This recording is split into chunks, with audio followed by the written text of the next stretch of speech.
YouTube, what's good? It's your boy Fade Nice Good back with another one. Doing a tapered fro.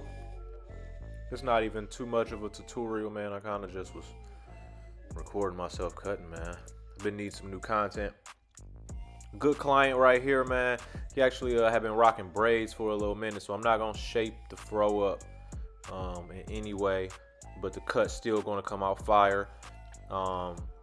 Yeah, we're doing just a little ball taper on this one, man. It's a good client of mine.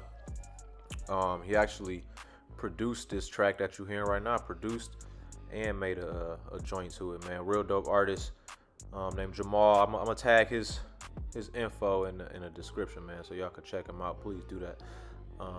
But yeah, like I said, man, just pretty much in my bag for this one. I started off, as you seen, closed, then went open, then halfway. Now I got the one guard on, closed, and I'm doing a little clipper over comb. Like I said, this ain't too much of a tutorial. There I go, opening the lever. You can, just watch it if you learn anything. I really didn't have tutorial in mind when I was recording this, so the steps that you see me performing are a little out of order. You know, you wouldn't typically maybe perform these steps in the way I performed them, but when I'm cutting, I'm just in my bag, man. It's all art to me, and I created a career out of it. So my steps when I'm not in tutorial mode, they may be not too traditional, you know, but I feel like you can still learn something from watching it. So yeah, again, same thing on this side. Started with the clipper closed, now I just opened it up. Make two guidelines, and then I'm gonna blend that first one out. I'm gonna close the blade up a little halfway. Right there, close it up halfway, and took that line out. You don't even take too much, work and pressure with the clippers. Just let the clippers do the work, man. Just gently flick on the hair, let that hair fall.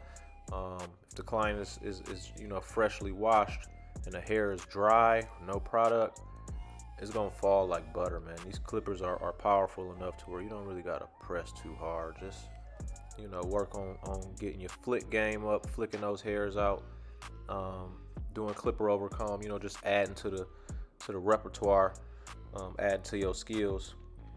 Now right here I got the half guard on, and I'm taking out that second guideline that I had made.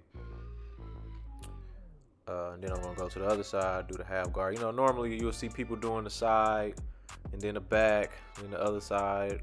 I tapered out both the sides and hadn't even touched the back yet. Like I said, I just be in my zone sometimes, doing what I feel like doing. Like I said, this is art to me.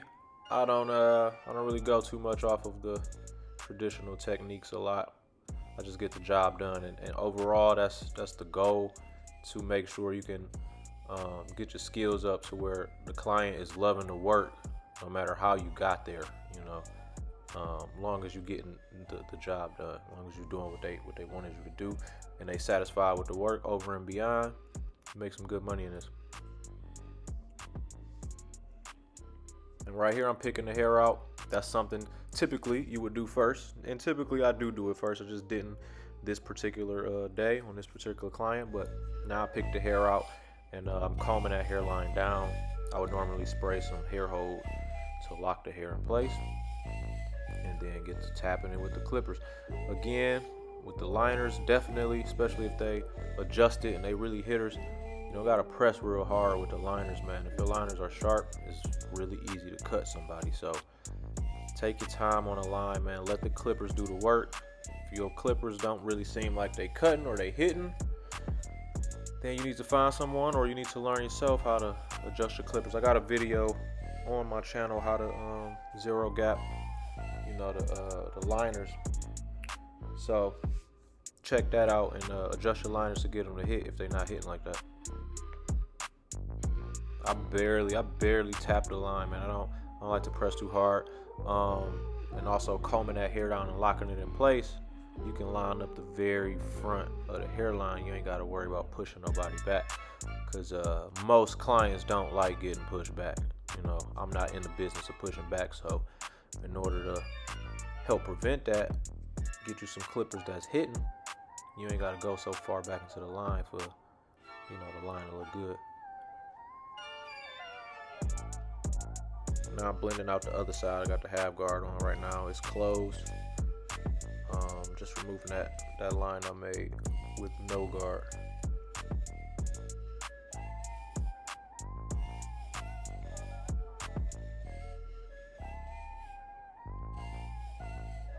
As you can see, I'm using the corner of the blade to flick at that line, man.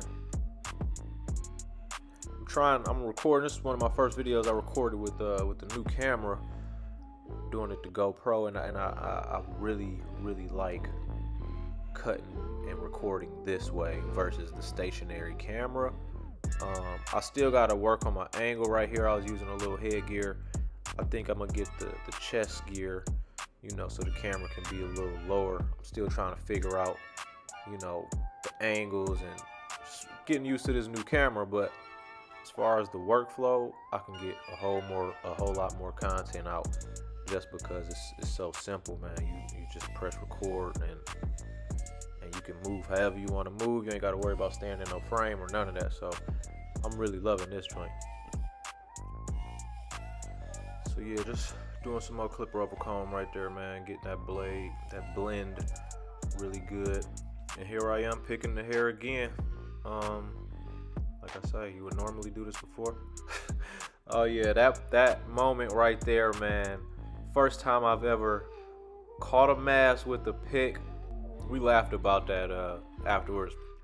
I left that in the video just to show the difficulties of cutting, you know what I'm saying, around these masks or cutting, you know, while the client is wearing a mask.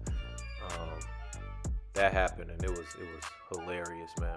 We laughed about it, but yeah, I had never done that before, so now that's something I always keep in mind going forward when I'm picking around the client's hair where I'm near the mask. I want to take my time and not hook the mask because, you know, it's a new norm, something we got to deal with for however long we got to deal with it, man. And now I'm lining up the other side, so, you know, I kept the order this way. This is really how the order that I did when I cut his hair is all out of order. You know, it's not typically how, you know, most barbers would preach how you should do your steps, but that's just the bag I was in that particular day. Sometimes I switch it up, but overall, I do have a routine. I do the same steps every single haircut. There's certain things that I've just programmed my brain to do every single haircut. So even if I do it out of order, I'm gonna still do every step during the haircut. I'm gonna show some better angles. You're gonna be able to really see the fade. The way his fro is right now, he didn't get it shaped up. He had braids and went to another barber, and they took his taper up too high. So he's trying to grow some of the areas in that the other barber messed up. So that's another reason why I wasn't shaping the fro up. He's just letting it grow out. So, but at the end, you're gonna see it still came out super fire.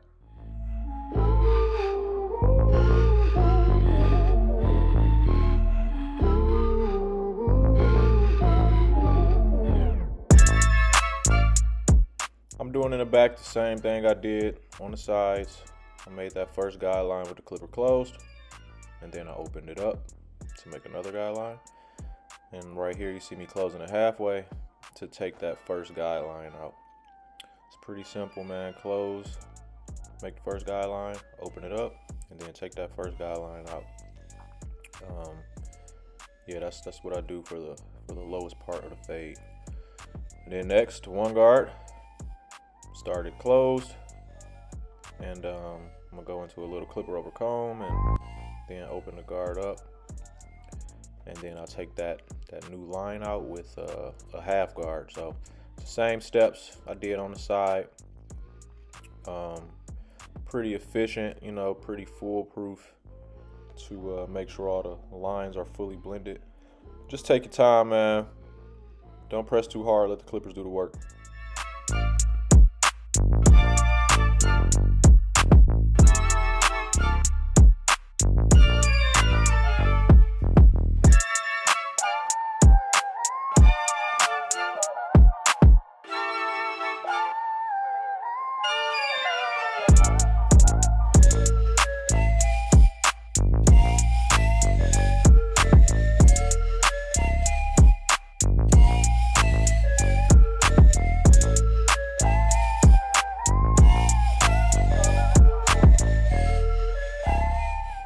I said, doing the clipper over comb, this is something that you should practice. Doing the clipper over comb with the one guard still on is equivalent to a 1.5.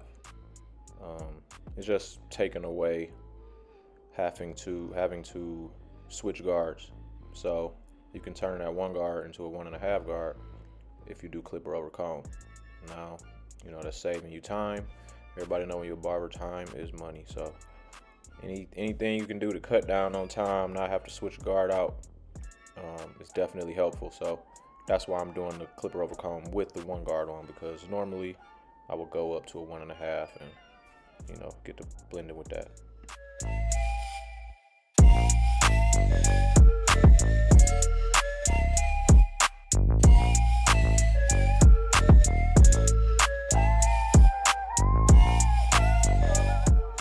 And as you can see right here, I'm using the half guard. The half guard for my clipper setup, the guards I use, my half guard is black. So you know, if I'm using that small black guard, I'm using a half guard. And then my one guard is red. So if you see me using that red guard, that means I'm on the one guard. I believe those were the only 2 guards I used on this cut. Just the one and the half. I think those were the only 2 guards I used. And I've been doing that a lot lately with a lot of my cuts, man, just using 2 guards to get the whole job done. Just trying to be more efficient, you know, working on time, because time is money.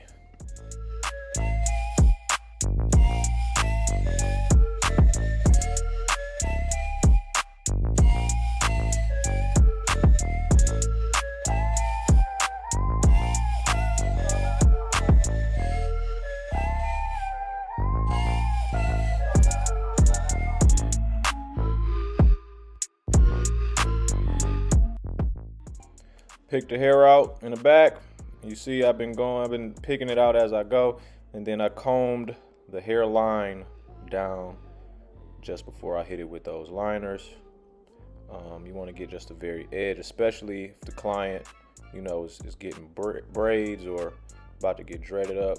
You want them to keep as much of their hair as possible, because they aren't wearing it in that form, you know, going forward.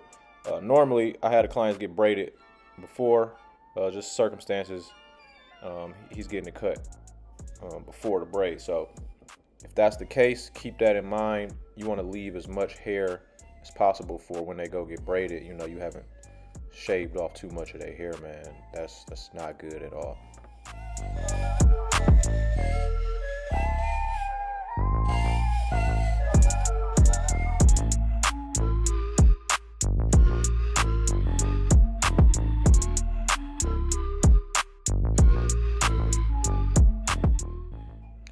Now it's beard time for the beard. Comb it out real good. Start with the clippers open. Go down about 1 inch.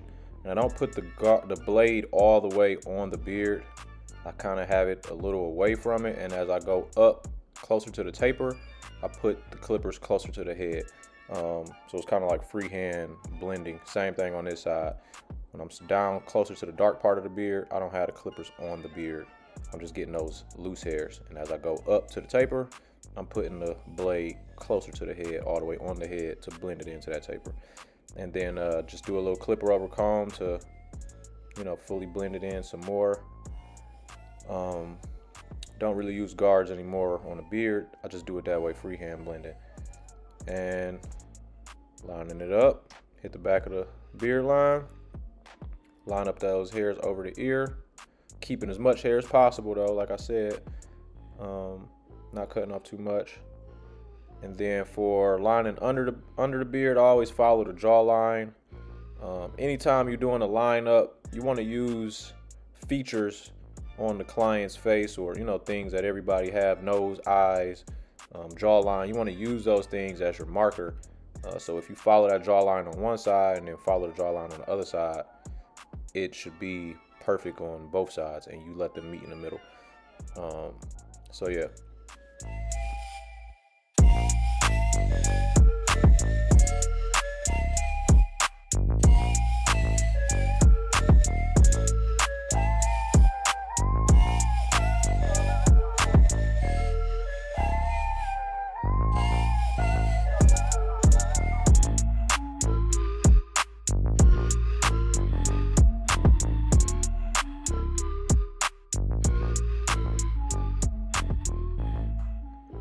Being very careful around the mustache. That's one thing you cannot afford to mess up on, man. Just take your time when you're on a mustache. If your hands are shaky, use one of your fingers, your index finger, or something, and try to rest it on the client's chin or somewhere. Rest it somewhere to stop your hands from shaking. I don't suffer from that problem, but that is a great tip to use, man. If you can't get your hands to sit still while you're doing that mustache, use one of your fingers to rest it on the client, and that'll stop the shaking. So going straight into the razor. I'll razor the front line, razor the side, stretch the skin, always stretch the skin while you're razoring. And I'm just going over what I did with the clippers, man, to just add more detail and make the cut look more sharp. That razor gets closer than the clippers most of the time, so that's why I do the razor. And I do the dry shave. I don't really like using shaving creams or shaving gels, just because to me it's a little bit of a mess. Gotta wipe it on a towel and do all this. I don't really like all that. I like how the dry shave look anyway. So as long as you stretch the skin, got a sharp brand of razors, you'll be good.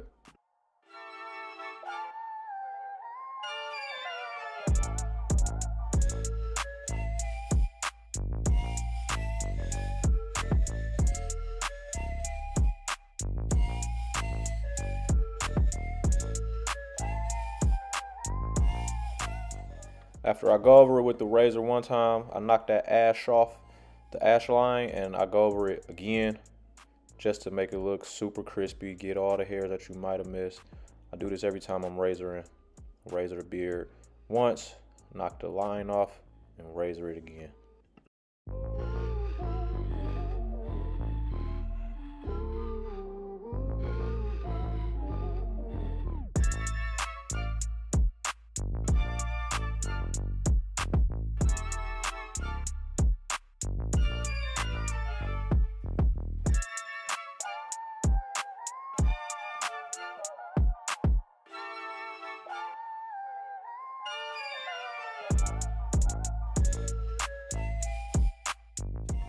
Be very mindful of what the client wants when you razoring the beard or lining up the beard. Some clients like to keep the beard as high as possible. Some like to, as you can see, you got a light spot next to the goatee. Some clients like to cut the beard all the way down to where you don't see the light spot. They want to go only where it's all dark at. So make sure you get that info before you get to lining them up, so you know exactly what to do.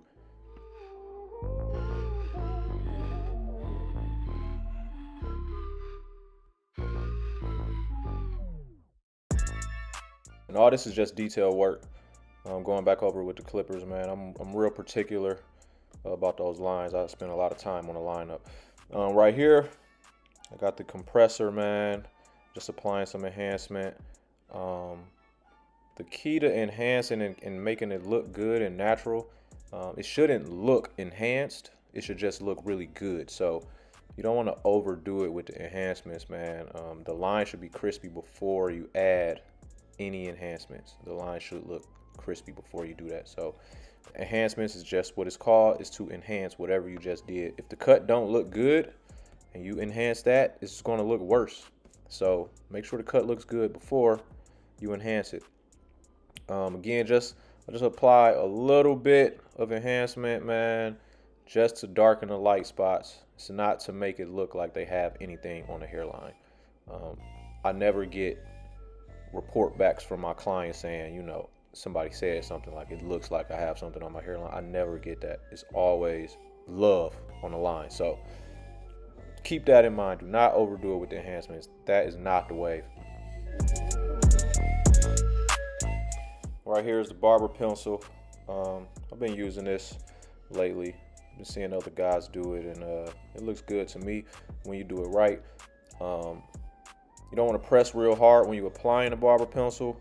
Slightly trace the hairline that you just did, and then you want to use some clippers that aren't super sharp to just spread the barber pencil around, like blend it in with the client's skin, and it looks real natural. It just makes the line pop even more It's a contrast, you know, the hair is dark, the line is dark, so you're adding a light color with the pencil, and then you blend it in, just make that dark line pop even more.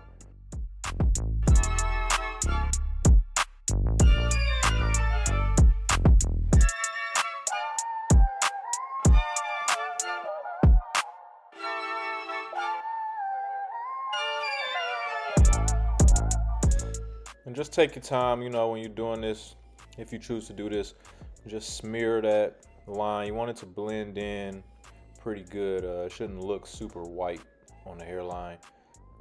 Like I said, make sure you're not using no clippers that are super sharp, because you can cut the client or irritate their skin.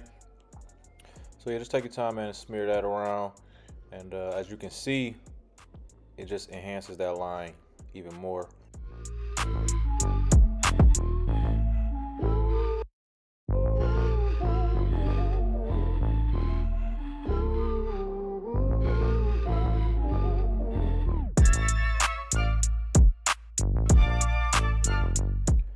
And once again, shout out to Jamal Abiade, man.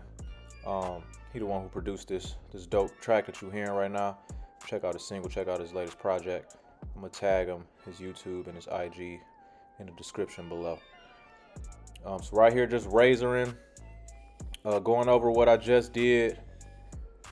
If I feel like that barber pencil was a little too bright or too harsh, I just go over with the razor and, you know, take some off, hit the hairline again. So that's what I was doing right there. And right here, I'm spraying some water in the client's hair. Like I said, he's rocking the braids, so he didn't want to get the fro shaped up. So I'm gonna just wet the hair some with some water, and then hit it with the sponge. I use a little water. Sometimes I use a little curling cream, but I always use water just to make the hair a little more manageable before I sponge it. And I don't like having product all in the sponge, so water is a good thing to use. But as you can see, this cut came out flames, man. You can see I'm not even fully done, but the taper, the line, all that is fire, man. Look at this angle on this taper right here. Like, the blend is crazy, the line is crazy. I'm just shaping up the beard right here, but yeah, this joint came out fuego. So if you learned anything, if you liked anything you seen, if you like the cut, hit the like button, subscribe to my channel and his channel, man. And I got more content coming soon, man, so stay tuned.